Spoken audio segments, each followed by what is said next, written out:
warahmatullahi wabarakatuh. Selamat pagi, salam sejahtera, sahabat Ummah Diskusi, sahabat Laut dan juga sahabat Cyber. Hari ini kita akan melakukan dialog terkait pembahasan pencegahan pernikahan anak ya.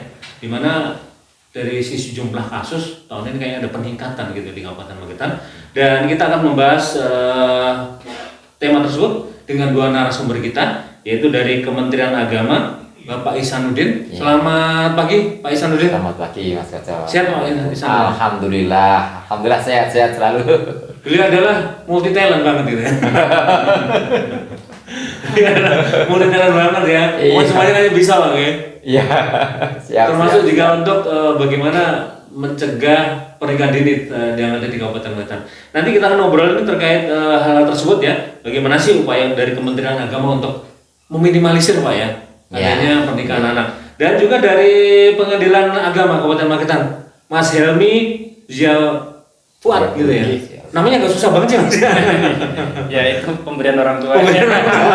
Nama adalah doa Mas ya. Iya. Dan pasti yang terbaik. Sehat juga Mas ya. Alhamdulillah sehat pagi. Beliau baru mengisi di Kabupaten Magetan berapa bulan ya Mas? 6 bulan. 6 Tapi ya 6 bulan tapi sudah kerasa nggak sih Mas? Alhamdulillah kerasan. Kebetulan Magetan ini kan seperti slow living ya. Iya. Iya.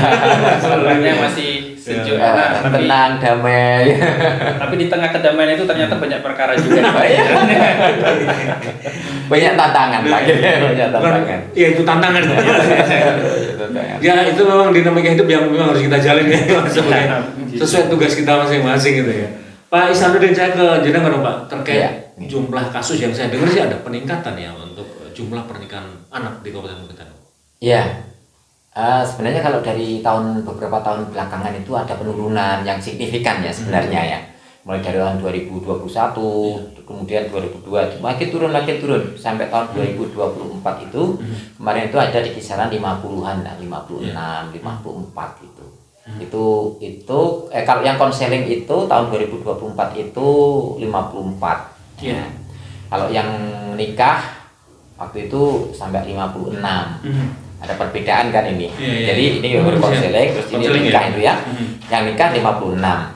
Kenapa kok berbeda? Karena yang nikah di tahun 2024 itu bisa jadi dia konselingnya di tahun 2023 kan gitu ya. Mungkin dapat dispensasinya itu di tahun 2023, baru nikahnya di Januari 2024, maka datanya masuk di tahun 2024. Nah, yang ini Mas Koco yang kita perlu prihatin ya. Bahwa ternyata saat sekarang ini trennya atau datanya sekarang naik. Ya, naik.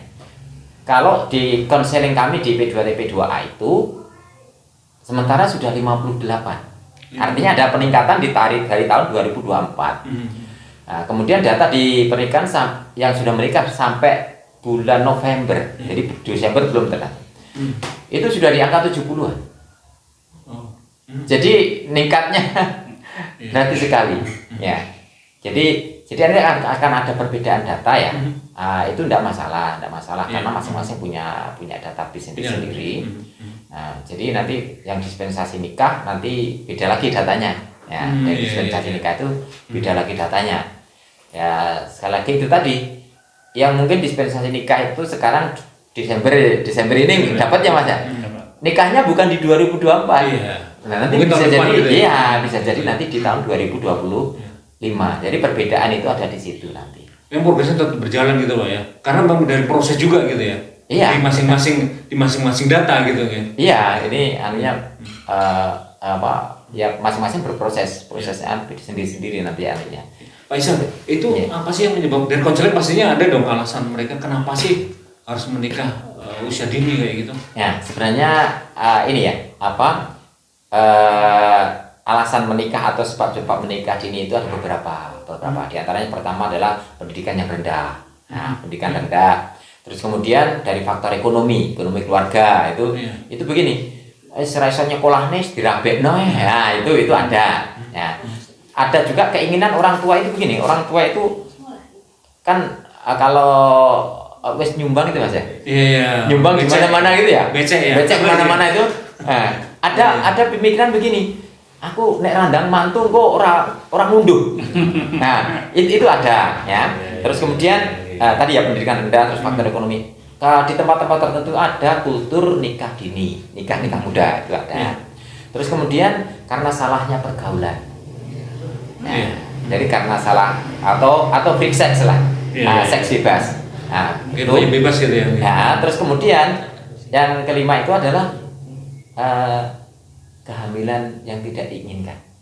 Nah, Akibat pergaulan bebas itu ya? akibat pergaulan bebas itu kemudian terjadilah kehamilan yang tidak diinginkan. Ya. Nah, yang banyak terjadi masuk di kami kasus itu adalah karena kehamilan yang tidak diinginkan tadi. Ya, kehamilan tidak diinginkan, kemudian mendaftarkan itu nikah, ya, nah, itu konseling. Nah, itu yang paling banyak itu. Biasanya nanti kalau misalnya alasan-alasan yang lain itu bisa dikompromikan ya Mas ya. Iya. Bisa dikompromikan. Kalau alasan yang lain, kalau selama itu tidak urgen itu kan bisa mungkin dari pengadilan agama nanti memandang ini tidak urgen, tidak usah dikeluarkan dispensasi. Itu haknya dari itu wewenangnya dari pengadilan agama. Pengadilan agama. Artinya pernikahan dini karena terpaksa. Ya, rata-rata begitu. Makanya ada istilah begini, Mas. Ada istilah itu pernikahan anak itu bukan solusi. Pernikahan anak itu bukan solusi. Kenapa? Karena justru menimbulkan permasalahan yang lebih besar lagi. Nanti akibat dari pernikahan anak itu risikonya banyak. Risikonya banyak sekali. Iya. Tapi sebelum kita lanjut, kita sambut dulu Bunda Indri ya, dari Dinas KB Kabupaten Magetan. Bunda, kayaknya jenengan lebih bagus di sini ya. Selamat pagi. Karena kesibukan ini jadi baru bisa hadir ya. Kita mampir itu ya. Iya. Akhirnya bisa ketemu lagi. Bu Indriana, ini dari bidang perlindungan Bun ya? Pemberdayaan perempuan dan anak gitu ya, dari Dinas KB Kabupaten Magetan. Selamat pagi Bun, sehat Bun? Pagi, alhamdulillah. Nusya kita tadi memulai agak awal karena kita saking semangat gitu Pak ya. Iya. Semangat pagi. Iya, semangat pagi memang gitu. Di akhir tahun ini Bun. Iya. Ya kita tetap temanya adalah bagaimana sih kita mau mencegah terhadap pernikahan anak gitu Bun ya. Yang kasusnya mulai meningkat gitu Bun ya. Iya. Nah sebelum saya lanjut ke Pak Isan, nah Bun, gimana sih sebetulnya kalau tadi pernikahan karena kehamilan, pernikahan yang dilakukan karena terpaksa gitu ya, karena udah hamil gitu. Ini jumlahnya kasus berapa sih Bun? Jadi Dari jumlah kalau kasus per hari tadi? ini 57, jadi tapi per hari ini sudah ada yang daftar lagi. Jadi Iya, naik jadi. 58 tadi. Ya tadi sama ini 58 gitu ya. Iya, 58. Dari yang sekian itu yang karena menikah terpaksa, karena akibat pergaulan bebas tadi berapa Bun? Jadi memang kebanyakan 90% ya. 90%-nya sudah hamil. Iya, sudah. Tadi pun juga saya tanyakan ya cantik sebenarnya Mas. Ya pasti cantik Bun. Iya. Yang hamil lebih cantik. Iya. Yang cakep nggak hamil. Udah hamil 5 bulan. Memang kebanyakan yang ke kami itu ketika kehamilannya sudah 5 bulan ke atas ya. Karena memang yang mungkin masih takut untuk menyampaikan ke orang tuanya. Jadi kalau ditanyain, kamu kelihatan gemuk nih, gitu. Kenapa? Memang gemuk, makanya banyak. Makanya kebanyakan memang di atas 5 bulan lah baru dia bangun. Awal-awal kehamilan itu masih takut gitu ya, masih yang antara takut dan tidak tahu seberapa porsi sih sebenarnya untuk mereka tahu gitu. Karena memang kalau anak-anak ya, namanya juga anak-anak di bawah 18 tahun itu ya karena dia itu masih dibilang gimana ya, mau mengutarakan sesuatu kan dia takut, mau menyampaikan apapun ya dia ya mesti takut. Jadi akhirnya dia nunggu sampai sampai terpaksa itu. Sampai terpaksa gitu. Kelihatan kan? Karena satu tidak enggak kalau udah 5 bulan itu biasanya kelihatan. Iya. Tubuhnya udah nggak bisa. Akhirnya kan mau tidak mau kan gitu. Harus. Mending karena terpaksa ya pergaulan itu. Iya. Artinya bisa dibilang mereka belum tahu gitu nih. akibat dari pergaulan bebas atau gimana sih? Jadi Dari kalau konselingnya itu? kita konseling nih, memang kalau di tempat kami itu konselingnya itu setiap hari Selasa sama Kamis nih. Jadi rata-rata anak yang hamil itu saya tanyakan, nak kamu tahu nggak kalau kamu melakukan perbuatan itu kamu bisa hamil? Enggak. Jadi kebanyakan karena masih anak-anak itu kebanyakan nggak tahu sebab dan akibatnya itu kalau nantinya dia akan hamil itu ya dia nggak akan Dia tahu, itu, tidak gitu ya. memahami jadi itu. Jadi kebanyakan juga ketika sudah dia sudah besar pun perutnya pun juga dia masih ya berpola tingkahnya seperti anak-anak itu. Jadi nggak tahu kalau dia itu di dalam itu. Artinya mayoritas memang tidak tahu bahwa apa yang dilakukan itu akan berakibat seperti itu gitu ya Bun ya. Artinya pengawasan dong atau gimana nih Bun?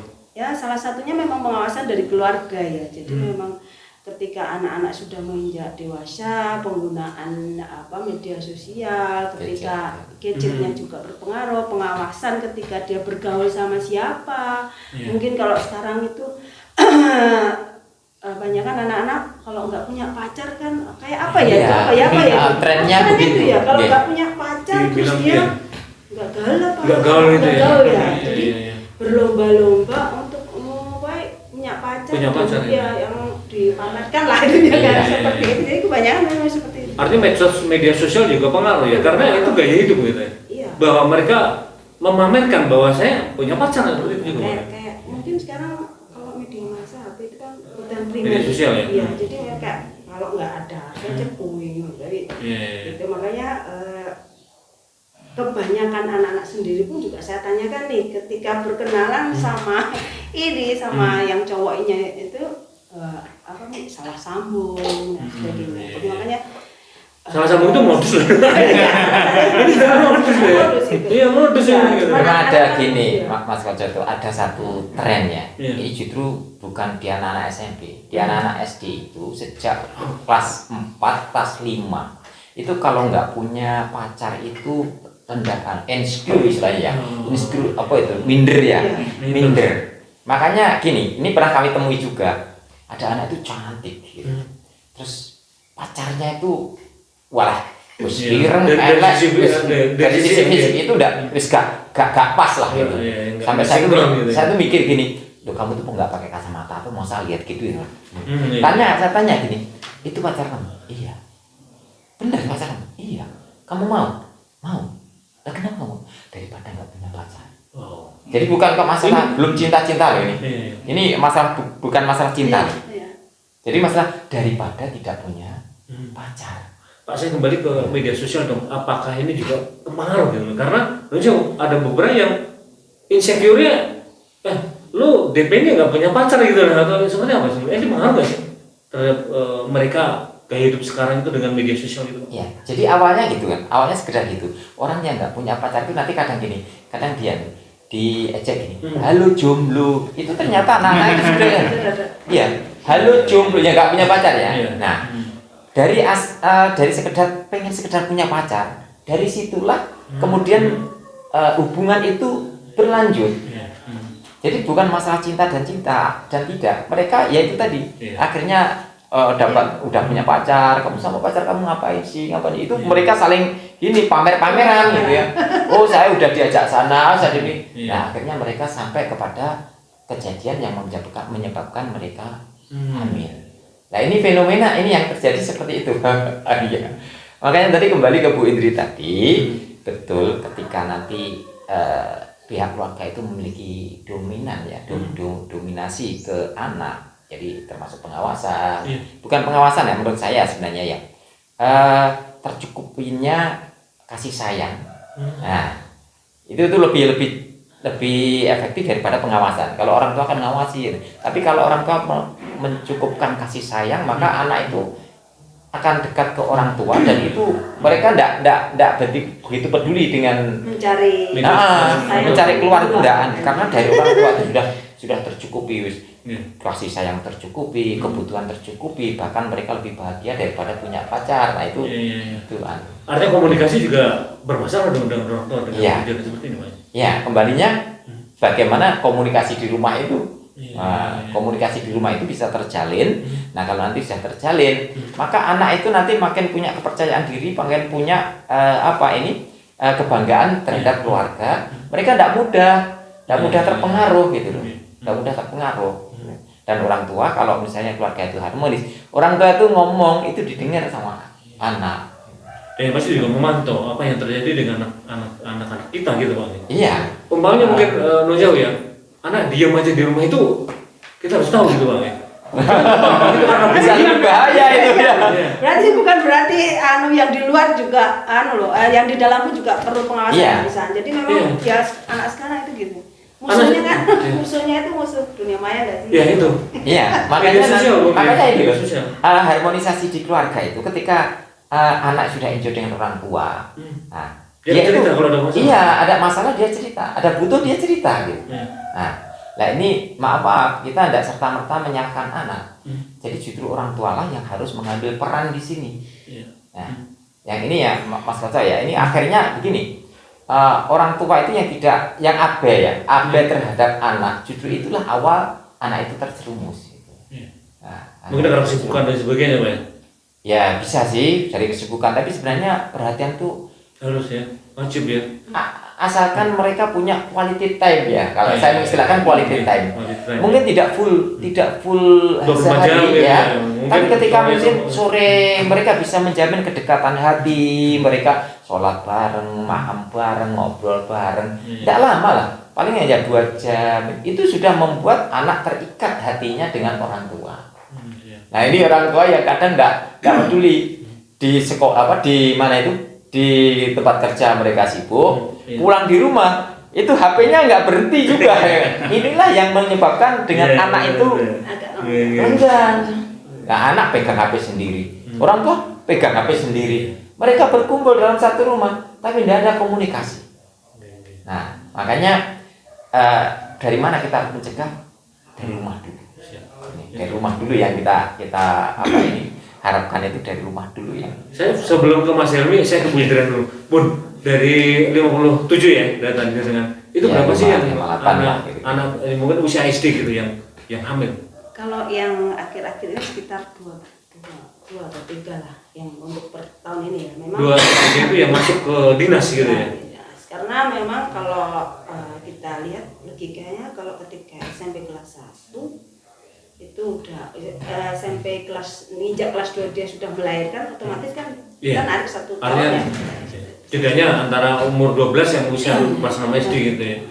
Yang usia anak-anaknya sudah usia anak-anak yang 18 tahun mungkin. Itu sudah apa ya, memprihatinkan Bun ya. Apalagi dengan yang usia SD ini ya sangat memprihatinkan kalau menurut saya sih. Dan ditanyain kalau SD sudah berulang kan berarti ya perlu mayoritas itu ya. Mereka juga cuma sekali gitu ya. Iya, makanya kan seperti itu. Ini kejadian mungkin kasus itu di SMP, tapi sebenarnya mereka melakukan itu sejak SD. Sejak SD. Karena proses gitu Pak ya. Iya, ya, jadi di tahun 2016 saja, tahun 2016 ya ini kita back ke belakang. Itu saya pernah dapatin kasus itu, anak itu melakukan itu kelas 6 dengan kelas 4 SD. Melakukannya di sekolah. Itu tahun 2016 itu sudah ada itu.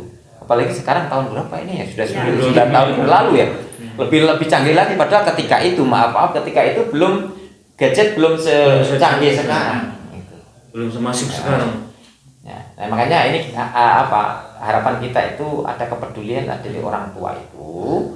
Nah, terkait dengan ini anak-anaknya ayo dijaga, anak-anaknya dijaga, anak-anaknya dilindungi, anak-anaknya diselamatkan gitu. Saya ke Mas Helmi, dari kita dapat angka bahwa yang masuk ke dinas ini ada 57 antara 57 58 ya dalam pertemuan. 58. Ini kan tidak serta-merta bahwa kita mengatakan yo kenapa dipermudah untuk menikah gitu kan. Nah, ini kan jadi pertanyaan umum gitu kan. Yo sudah dipermudah kan. Sebenarnya tidak permudah gitu kan. Tetapi ada sebuah situasi gitu kan yang kita juga kalau tidak mengalami mungkin nggak merasa seperti itu gitu loh ya. Mas Yel, sebetulnya aturan untuk menikah di usia anak itu seperti apa sebenarnya? Gini, mungkin sekalian sosialisasi di sini ya, Iya. bahwa pengadilan itu bukan hanya lembaga stempel pemberi izin untuk nikah ya. Jadi di dalam undang-undang yang terbaru itu kan 16 tahun 2019 itu. Jadi seseorang itu boleh nikah di atas 19 tahun atau 19 tahun pas. Ketika dia belum 19 tahun pas, dia harus izin ke pengadilan. Dan pengadilan itu bisa memberikan izin apabila ada alasan mendesak. Urgent.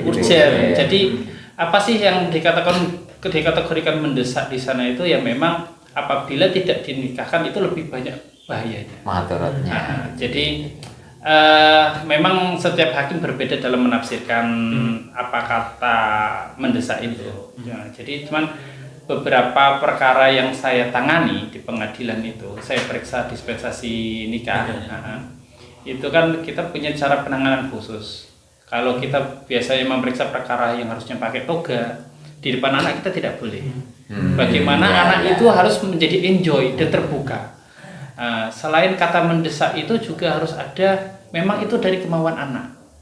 Karena ada beberapa case itu anak itu menjadi transaksi. Mohon maaf, misalnya nih si calon suami ternyata itu bosnya dari orang tuanya si cewek. Faktor ekonomi tadi ya. Itu ada faktor ekonomi. Jadi ada memang harus alasan ekonomi kita gali di sana. Apakah memang karena keinginan si anak? Apakah anak ini siap? Apa sih alasan mendesaknya?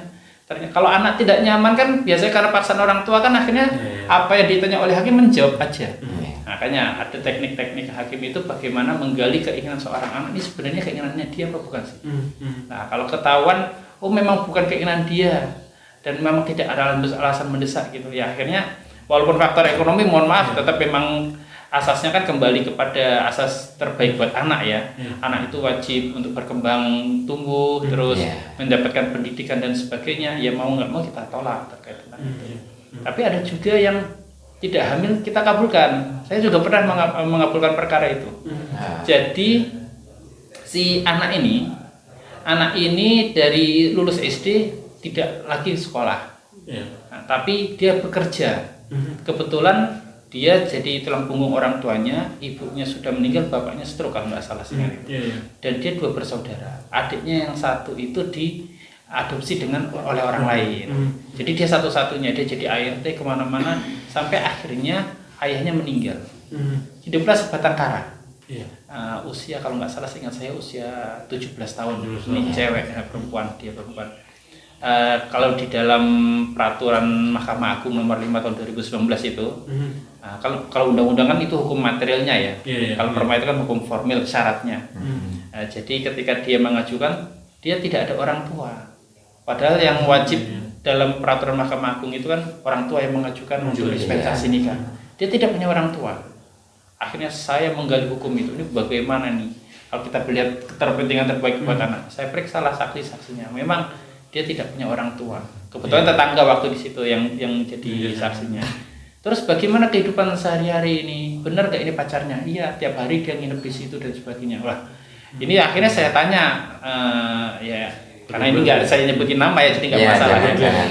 Ternyata ketika saya periksa secara individu, memang sering bermain sama pacarnya walaupun belum hamil. Gitu loh.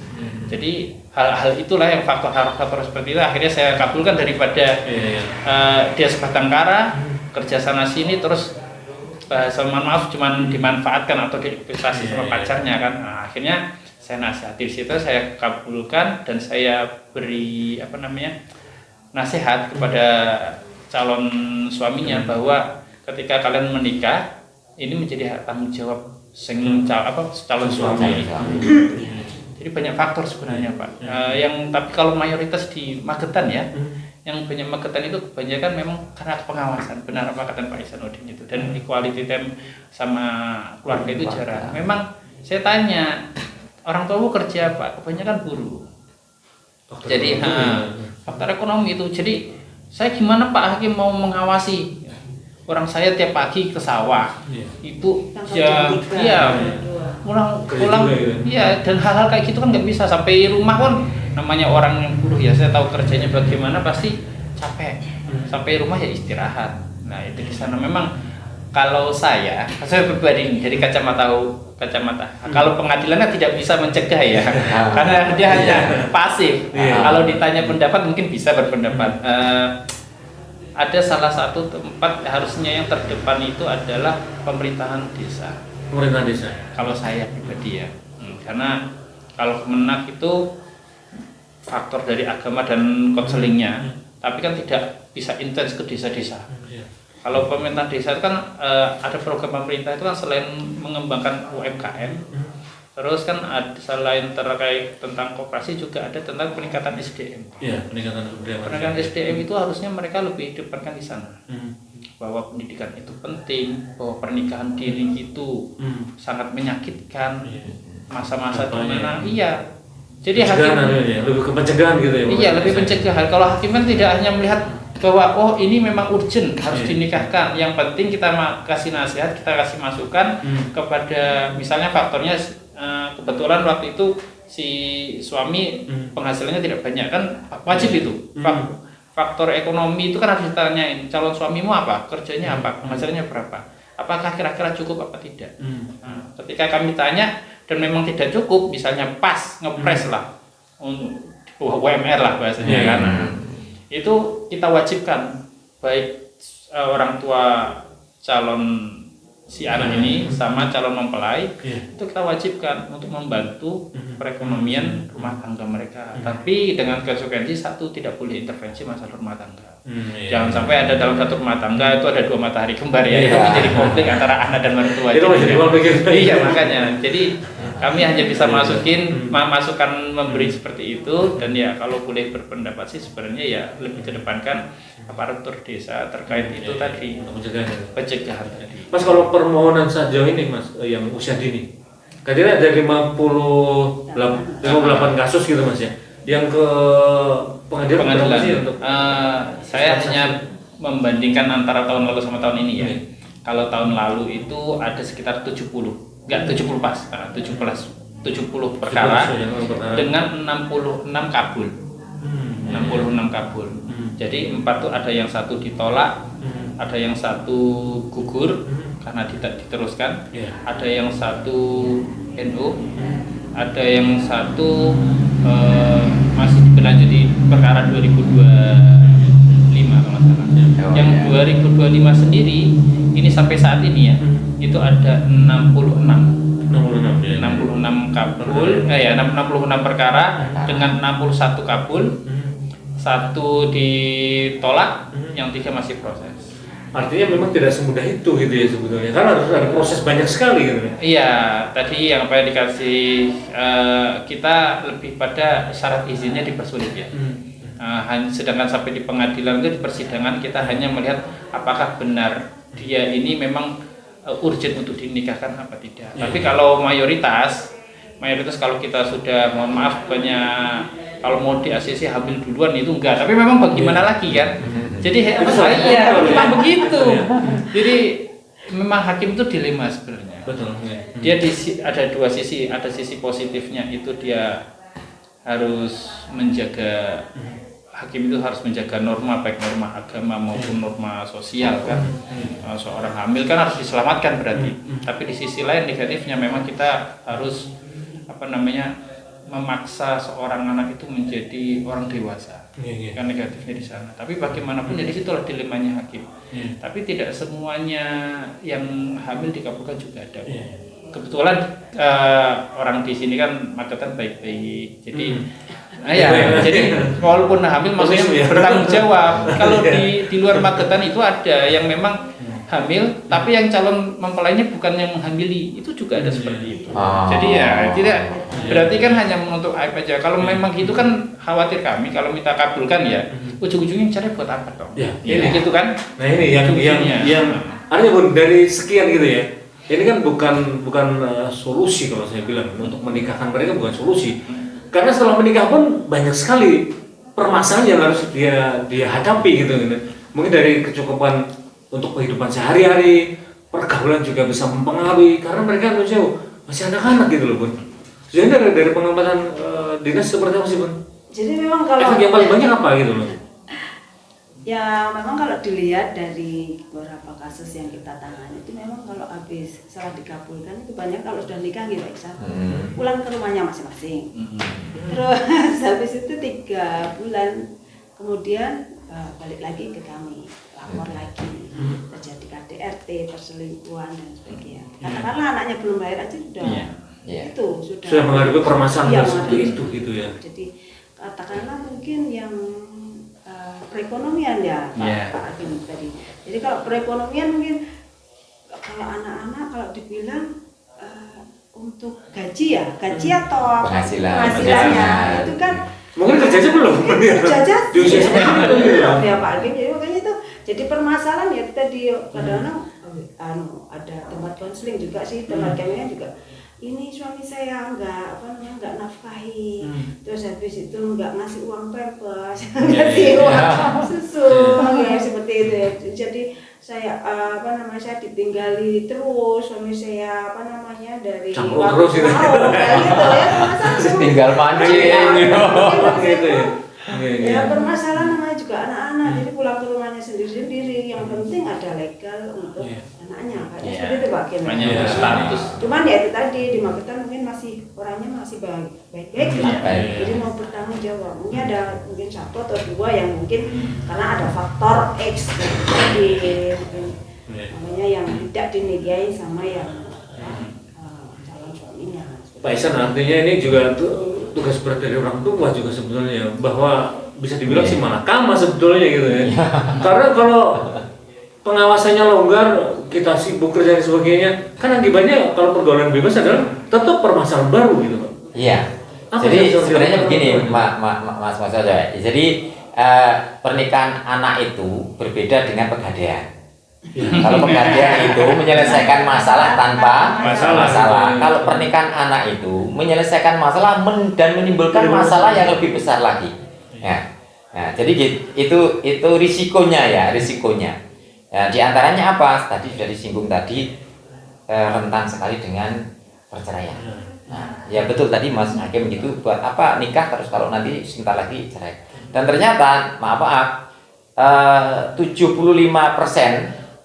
yang pernikahan anak itu berakhir dengan perceraian. Nah, itu maksimal 1 tahun lah, bertahun kan tinggal. Nah, iya. Lahir gitu. Jadi 75% itu nanti ya mungkin lebih dari 1 tahun, tapi ujung-ujungnya nanti ya gitu. Karena mereka sebenarnya kan belum siap dari segi ini ya mental, dari psikologi itu belum siap kan gitu. Nah, terus yang rawan lagi itu gini, pernikahan anak itu sendiri ini potensi kematian ibu terutama itu kan alat reproduksinya belum siap kan sebenarnya itu. Terus kemudian potensi anaknya stunting. Ya, potensi anak stunting kan itu karena bagaimana dia masih kecil nyukupi kebutuhan sendiri aja belum tercukupi kan itu, apalagi dia harus nanggung dengan anaknya. Terus yang sering terjadi adalah KDRT karena belum mantapnya ini. Ya, ini masalah-masalah yang akan timbul setelah pernikahan itu. Terus tadi selain ekonomi tadi, karena belum mapan ekonomi, harus nggak berpikir beli susu, nggak berpikir beli pampers gitu. Ya ternyata setelah nikah ada tuntutan itu ya, ada tuntutan operasi ya. Apalagi nanti kalau kelahirannya itu operasi itu ya. Nah makanya ini mesti menyibukkan orang tua yang tadi disyaratkan dari Pak Hakim tadi. Nah kalau menyibukkan orang tua, ngapain yang nikah anaknya? Orang tuanya aja suruh nikah. Ada gitu, guyonannya itu seperti itu. Dan juga yang tidak kalah, yang tidak boleh ini, ada namanya subordinasi. Subordinasi itu begini, ketika usia anak itu dia nikah, karena mungkin terpaksa orang tuanya akhirnya menyetujui kan ya kedua orang itu. Tapi keluarga besarnya belum tentu. Jadi Pak Le, Bule, terus Pak D, tetangga itu kadang-kadang belum tentu. Nah ini kadang-kadang keluarnya, alah, kamu itu sisi ya rungiso gampang gitu. Lah kok rabi? Itu sudah sakit, si anak juga tambah beban itu. Nah inilah ya kadang-kadang itu munculnya permasalahan itu justru dia makin down lagi. Nah, makanya yang kenapa kita perlu cegah itu supaya tidak timbul masalah-masalah yang lebih besar lagi lah. Makanya jangan itu kenapa kita harus tema kita kan pencegahan ya. Nah, pencegahan kita perlu tahu itu ya. Mas Helmi, kalau terkait dari sisi hukum edukasi bahwa ya kalau meskipun kita memberikan izin gitu ya, segala pertimbangan ini bagaimana sih dari sisi hukum memahamkan bahwa efek daripada pernikahan ini ya seperti disebutkan Pak Ihsanuddin gitu loh. Banyak sekali rentetan yang oke, ini permasalahan untuk legal formal ya. Wah ini apa hamil kok nggak ada suaminya atau apa gitu kan menimbulkan permasalahan baru gitu loh. Iya. Nah ini apa kalau dari sisi hukum apa sih Mas untuk edukasinya gitu loh? Kalau edukasi buat masyarakat ya atau terkait efek gitu ya, efek dari pernikahan dini itu. Sebenarnya kalau saya nilai, ini penilaian saya, anak-anak yang mengajukan atau orang tua yang mengajukan anaknya itu sebenarnya anaknya korban kalau saya lihat, karena korban ketidaktahuan itu. Dan kebanyakan yang jadi korban itu kan perempuannya. Kebanyakan. Dan itu masih setiap sidang kalau orang yang sudah mohon maaf lah, orang yang kadang-kadang yang calon suaminya itu 25 ke atas itu masih saya ancam saya ancam. Saudara tahu nggak kayak gini nih bisa dituntut pidana? Ada undang-undang. Iya, ada undang perlindungan anak karena mensetupi anak di bawah umur itu tidak diperbolehkan kan. Walaupun sebenarnya mau gitu loh. Cuman kan orang mohon maaf kan mau diselesaikan secara keluargaan bahasanya begitu. Cuman berarti banyak faktor yang memang harus untuk pencegahan itu dari kalangan masyarakat sendiri tidak tahu. Jadi ya saya hanya bisa menasehati dan mengancam, bukan mengancam sih, bahasa lebih halusnya sih memberi warning terhadap pihak yang berperkara. Saya yakin yang mereka butuhkan hanya amarnya saja dari putusan saya, ya kan, mengabulkan untuk menikahkan gini-gini. Paling putusan saya dari awal sampai akhir paling nggak dibaca semua.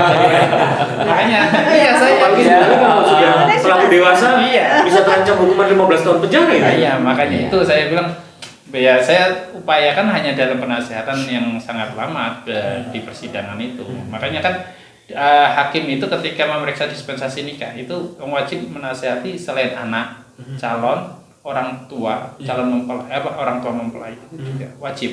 Jadi terkait faktor ekonomi dan sebagainya yang diinginkan supaya benar-benar tidak terjadi perceraian. Kita memang bukan Tuhan yang bisa memprediksi masa depannya, tapi kita setidaknya bisa menasihati di sana. Kewajibannya apa sih? Kalau ada masalah, dalam rumah tangga, kita kasih solusi dalam persidangan itu. Gini loh, kewajiban seorang suami begini, istri kalau ada masalah bagaimana, kalau faktor ekonomi tidak bisa bagaimana. Makanya saya tadi juga menasihati gini, ya orang tua itu wajib membantu masalah ekonomi, tapi jangan mengintervensi. Kalau anak minta nasihat baru kasih nasihat. Kalau saya sih sementara begitu, tidak bisa ya mau lewat putusan. Hakim kan cuma senjatanya putusan ya. Ya putusan kalau nggak dibaca buat apa juga gitu loh. Makanya saya bilang itu faktor pendidikan itu penting, karena kebanyakan kasusnya itu, mohon maaf ini bukannya menjelekkan profesi, kebanyakan kasus-kasus itu adalah buruh tani yang mereka memang sibuk di faktor ekonomi tadi terus ya tidak punya dan kurang pendidikan kan orang-orang seperti beliau tuh saya nggak tahu Pak Hakim gini lah karena pemahaman sangat penting Bun ya sulit juga Bun, artinya gitu Bun. Yang banyak kasus adalah mungkin dari para petani dan sebagainya yang dari sisi ekonomi ya ini masih minim dan sebagainya, karena kesulitan akhirnya mereka tercurah waktunya untuk bagaimana mencari uang gitu Bun ya. Tetapi di sisi lain bahwa pemahaman ini penting gitu loh ya, bahwa pergaulan itu juga berisiko kalau nggak ada pengawasan dan sebagainya. Bun, kalau Dina sendiri untuk pencegahan terutama melibatkan orang tua gitu kan, ini peran orang tua penting banget gitu loh Bun. Di tengah kesibukan mereka bagaimanapun ya itu memang harus untuk pengawasan kepada anak gitu. Ini apa yang dilakukan Bun? Jadi kalau dari dinas itu setiap tahun kita itu menggandeng dari kemana? Pengadilan. mungkin kepolisian, kejaksaan. Jadi kalau kita pas ada kegiatan momen, mungkin ada kegiatan terkait dan pokoknya intinya pencegahan kekerasan perempuan dan anak. Kita pun juga melibatkan pencegahan pernikahan anak. Jadi mulai dari tingkat sekarang sudah nyasarnya tingkat SMP, SMA, terus kemudian kalau di desa kita pun juga menyampaikan ada pusat P2TPM itu pengaduan anak terpadu berbasis masyarakat. Kita bentuk paling tidak kita melakukan pencegahan apabila ada kasus kekerasan atau pernikahan itu dari masyarakatnya sendiri itu juga konsen ya, maksudnya ya pengawasan, walaupun mungkin dari pihak keluarga atau orang tua karena sibuk di di sawah atau sebagainya, itu pengawasan dari lingkungan juga harus berperan itu, dari mungkin dari itu juga kita pun juga sudah melakukan pencegahan sampai ibu-ibu PKK. Kita kemarin juga kita kumpulkan, kita koordinasi sama biasanya Pokja 1 nih Pak Izan. Jadi kita ada juga program pencegahan pernikahan anak, kekerasan dan anak dan juga pencegahan pernikahan anak. Sebenarnya kita juga sudah berusaha, kita pun ketika kita sosialisasi ke sekolah-sekolah pun juga kita melibatkan orang tua. Jadi tidak hanya anak-anak sih, jadi anak-anak juga biasanya kalau yang dimarahi anak-anak aja, orang tua gitu ya. Makanya kita juga makanya ketika kita turun ke sekolah-sekolah itu kita tambah senang ketika salah satunya adalah perhatian dari orang tua. Orang tua juga dilibatkan seperti itu sih. Sebenarnya sudah sering sekali ya Pak Ihsan. Iya, kita udah roadshow kita apa yang harus kita lakukan ini. Pak Ihsan mungkin lebih ke meningkatkan sense of krisis mungkin Pak ya. Perhatian orang tua terhadap anak itu kayaknya yang nomor 1 gitu Pak ya. Artinya sekecil apapun perkembangan terhadap anak itu kita harus tahu gitu Pak. Ya, sebenarnya begini, selama keluarga itu bisa terbentuk secara harmonis, ya dari situlah sebenarnya segala permasalahan, bukan cuma perkawinan anak ya, segala permasalahan itu bisa dicegah, bisa preventif lah, bisa preventif. Nah, sekali lagi permasalahannya itu adalah ketika keluarga itu tidak bisa membentuk suatu kondisi yang harmonis. Taruhlah tadi sebagaimana disampaikan Mas Helmi tadi, sibuk kerja, pulang capek, terus mereka akhirnya pikirannya bukan ke anak gitu. Padahal sebenarnya kehadiran anak itu sebenarnya bisa menghilangkan lelah. Tapi tidak semua orang itu bisa memanfaatkan itu. Terus kesel wis mbok kono karepmu kan orang-orang kadang itu. Padahal sebenarnya ketika pulang jalan wis capek, terus HP letakkan, terus ngomong sama anak, itu ada hiburannya. Tapi tidak semua orang bisa. Ya lebih banyak wis yang golek antekel HP dewe-dewe, wis golek mencari hiburan masing-masing. Makanya gitu ya. Yang penting anaknya menang ya tadi. Makanya kembali lagi itu fungsi keluarga itu dioptimalkan. Nah, sebenarnya dari PKK tadi yang disinggung Bu Ibu tadi, itu sebenarnya sudah ada program ke sana, itu sudah ada program untuk membentuk keluarga yang harmonis, itu sudah ada, keluarga Indonesia sejahtera dan harmonis itu. Cuma permasalahannya mereka itu betul-betul bisa melaksanakan apa tidak gitu. Nah, dan tadi kalau misalnya Mas Helmi nyinggung desa harus berperan tadi, sebenarnya ada satu kabupaten itu membuat slogan itu atau penekanan itu zero nikah anak. Ya. Ketika ada satu desa itu ada pernikahan anak, maka desa itu mendapatkan punishment dari kabupaten. Nah, maka dari sini otomatis pemerintah desa itu dia juga mesti mewarning. Otomatis kan. Nah, selama ini kan hanya sosialisasi, mereka tidak ada imbas kan. Yo mau ada sing pernikahan anak yo enggak dapat punishment ya. Ya, itu begini. Nah, saya berbaca pada satu kabupaten itu ada yang itu jujurnya membuat zero nikah anak. Ketika nanti ada punishmentnya gini, penghargaan sebagai desa terbanyak nikah anak itu malu sudah. Itu penghargaan apa punishment itu ya? Nah, semacam itu aja udah disebutkan aja ini desa paling itu kan sudah menjadi shock terapi ya Mas ya. Nah, inilah tadi disampaikan Mas Hemi tadi adanya peran dari pemerintah desa juga. Memang kan pikirnya warga, tapi ketika nanti pemerintah desa itu juga misalnya membuat satu aturan gitu, atau satu penekanan, otomatis orang tua dia juga akan mengawasi anaknya. Artinya mungkin langkah kecil ya sebenarnya ada Pak ya, tamu itu harus lapor, itu kan nggak ada gitu. Iya, jadi tamu harus lapor. Terus itu dulu sering ya. Sekarang ini kayaknya juga belum optimal juga ya. Perlu digalakkan kembali ya, perlu digalakkan kembali. Iya. Kalau dulu orang cowok cewek jalan tabu kan. Iya. Sekarang kan enggak. Itu. Tapi kalau saya melihat begini juga. Kalau misalnya aparatur desa itu digerakkan ya. Itu tuh kalau anak itu kan sebenarnya rasa penasarannya tinggi kan. Penasarannya semua ingin tahunya tinggi. Ya kan? Dan apabila rasa penasaran itu sebenarnya bisa ditutupi dengan kegiatan-kegiatan yang positif. Makanya saya heran dulu Karang Taruna tuh aktif banget. Desa itu mengaktifkan Karang Taruna tuh segitu demikian gitu loh. Dan sekarang saya lihat nggak segitu, nggak semua desa maksudnya. Ya, nah itu makanya saya kembalikan lagi sebenarnya memang yang bisa terdepan itu aparatur desa, ya kepala desa, RT. Nanti kalau anak-anak di desa itu disibukkan entah dia buat kreativitas atau seni atau bagaimana, sebenarnya lebih bagus kan begitu. Jadi ya, kalau anak sudah sibuk dengan kegiatannya, dia asik dengan kegiatan itu, dia mungkin hal-hal yang penasaran yang negatif mungkin nggak terpikirkan. Makanya saya bilang ya, kalau pengadilan kan nggak bisa ngapa-ngapa. Pengadilan juga punya dana untuk sosialisasi. Misalnya mungkin kita melakukan pencegahan gitu Pak ya. Pencegahanmu dari sisi masing-masing gitu ya. Ya memang. Ya sahabat Lawu TV, permasalahan 58 ya. Antara 58 lah ya untuk kasus pernikahan anak di Kabupaten Banten ini cukup memprihatinkan ya. Tetapi yang pasti kalau dari kita perasa dari diskusi kita hari ini adalah bagaimana peran keluarga ini sangat penting banget untuk bisa menekan angka pernikahan anak ya. Karena pernikahan anak itu juga menimbulkan efek yang dari sekian kasus tadi lebih banyak kepada perceraian.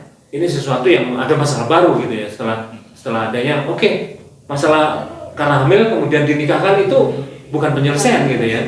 Tetapi itu awal masalah baru yang kebanyakan berakhir dengan perceraian gitu Pak ya. Jadi tugas kita adalah yang pertama adalah bagaimana menimbulkan komunikasi dengan keluarga, menciptakan keluarga harmonis ya, agar dengan kehidupan anak-anak kita dan sebagainya. Kalaupun mungkin dari Kemenak, dari pengadilan, dari dinas, ini akan mencoba untuk justru menyelesaikan Pak ya. Permasalahan sudah timbul gitu ya. Nah, ini bukan penyelesaian permasalahan gitu ya. Harapan kita bagaimana lingkungan juga berperan untuk bisa mencegah adanya pernikahan anak. Semoga diskusi kita hari ini bisa menambah wawasan Anda dan Anda sebagai warga Magetan juga ikut mengupayakan ya menekan untuk pernikahan anak. Demikian diskusi kita hari ini. Assalamualaikum warahmatullahi wabarakatuh. Waalaikumsalam warahmatullahi wabarakatuh.